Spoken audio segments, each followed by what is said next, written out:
नमस्कार, मी मनश्री पाठक. बातमीपत्राच्या सुरुवातीला बघतोय टॉप 9 राजकीय बातम्या. रत्नागिरी सिंधुदुर्ग लोकसभा मतदारसंघातून शिंदे गटाचे किरण सामंत माघार घेण्याची शक्यता.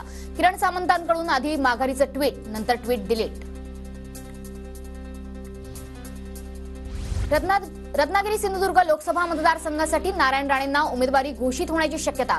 भाजपकडून नारायण राणेंच्या नावाची चर्चा. शिवसेनेची उर्वरित उमेदवारांची यादी आज येणार. शिंदे गटाचे आमदार संजय राठोड यांची माहिती. तुमच्या पक्षाचा उमेदवार यवतमाळ वाशिममध्ये कधी भरणार आहे की आजचा आणि उद्याचा दिवस आहे? उद्या नक्कीच आम्ही शेवटच्या दिवशी फॉर्म भरणार आहोत आणि आज या ठिकाणी आमच्या पक्षाची यादी जाहीर होईल. यवतमाळ वाशिममध्ये आमचा उमेदवार शेवटच्या दिवशी अर्ज भरणार. वरिष्ठांनी मला आज आदेश दिले तर लोकसभा लढवणार. संजय राठोडांची प्रतिक्रिया. आमचे वरिष्ठ तिन्ही नेते सन्माननीय एकनाथरावजी शिंदे साहेब, सन्माननीय देवेंद्रजी फडणवीस साहेब आणि सन्माननीय अजितदादा पवार यांची इच्छा असेल तर या ठिकाणी एक कार्यकर्ता म्हणून त्यांच्या आदेशाचं पालन नक्कीच माझ्याकडून केलं जाईल.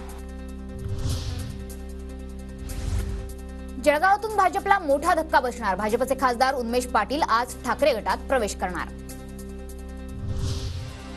जसा मला श्रीकांत आहे तसाच माझा हेमंत आहे. मुख्यमंत्री शिंदेंचे उद्गार. मुख्य प्रवाहातून हेमंतला बाजूला जाऊ देणार नाही. मुख्यमंत्री शिंदेंचं वक्तव्य.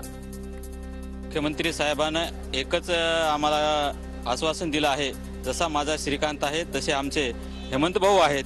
तुम्ही काळजी करू नका, तुम्ही निश्चिंत राहा आणि हेमंत भाऊ यांचं तिकीट कोण्याही प्रकारे कापल्या जाणार नाही.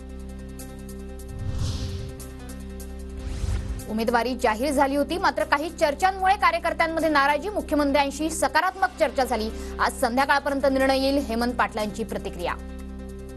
मांडण्यासाठी सगळेजण कार्यकर्ते आलेले आहेत, आम्ही आलेलो आहोत आणि त्यांनी शब्द दिला की उद्या संध्याकाळपर्यंत आम्ही निश्चित याच्यामध्ये काही भूमिका घेऊ. परवा उमेदवारी अर्ज भरायचा दिवस आहे. उद्या संध्याकाळपर्यंत आपल्याला वाटतं सकारात्मक निर्णय येऊ शकतो? निश्चित सकारात्मक निर्णय येईल याची मला आशा आहे. शरद पवार गटाची उर्वरित 5 जागांची यादी आज जाहीर होणार. रावेर, भिवंडी, बीड, माढा आणि सातारा मतदारसंघातील उमेदवार आज जाहीर करण्यात येणार.